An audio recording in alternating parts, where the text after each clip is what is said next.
Hi, I'm Shamil Idris, the CEO of Search for Common Ground. Today is nearly 1 year to the day that the freezing of U.S. foreign assistance transformed the international humanitarian, development, and peacebuilding sectors. And on this day, I'm very excited and proud to be launching Search for Common Ground's new 5-year strategy. Now, there are a number of adaptations and evolutions embedded in our strategy, but there are 4 in particular that are worth noting and about which our global team is very excited. First, we will be globalizing our positioning and our influence from an international nonprofit headquartered in the United States and Belgium to a truly global organization with governance nodes and strategic partnerships in diverse countries and regions around the world,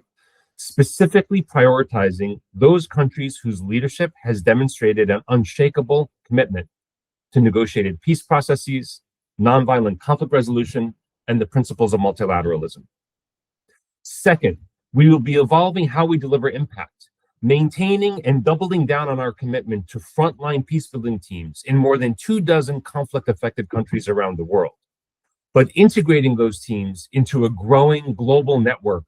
of current and aspiring leaders who we will equip, support, network, and help mobilize to make allies out of their adversaries, to transform conflict into cooperation, and to lead more effectively in a world that is increasingly marked by polarization and destructive conflict. In essence, we are leveraging and making a benefit of the fact that as conflict increases, more and more leaders and aspiring leaders, including a new generation of young leaders, are desperately seeking a better way to drive change that does not fuel the dynamics of destructive conflict in their communities.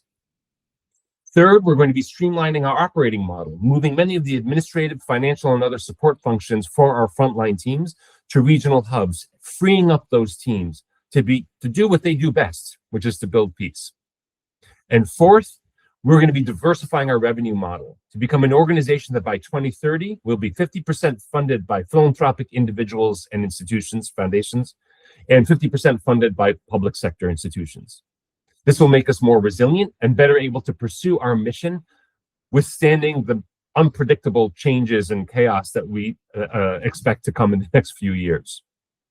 Now, one of the exciting things about the new strategy is that already, despite a tumultuous 2025, and in fact, in part because of how tumultuous that year was, we have already made substantial progress on a number of these transformational fronts for us. In less than a month, our new global leadership team will be meeting for the first time in person in Doha, Qatar, one of the countries where we're advancing those strategic partnerships so that we can align around our new strategy. We have already evolved our impact model, receiving funding from visionary foundations and individuals last year to take our methodology for driving change through conflict, to take that methodology and translate it into a Common Ground Leadership Academy and global network. We will be launching the academy later this year. Third,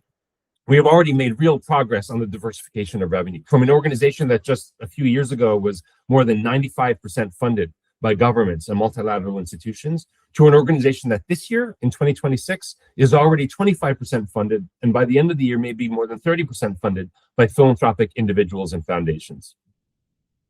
We are intent to not just endure this tumultuous and historic moment of change in the world, but to accelerate into it and to shape the future to be better for all. We appreciate very much the support you have all provided to date, and we welcome you to join us on this exciting and critical new venture. Thank you.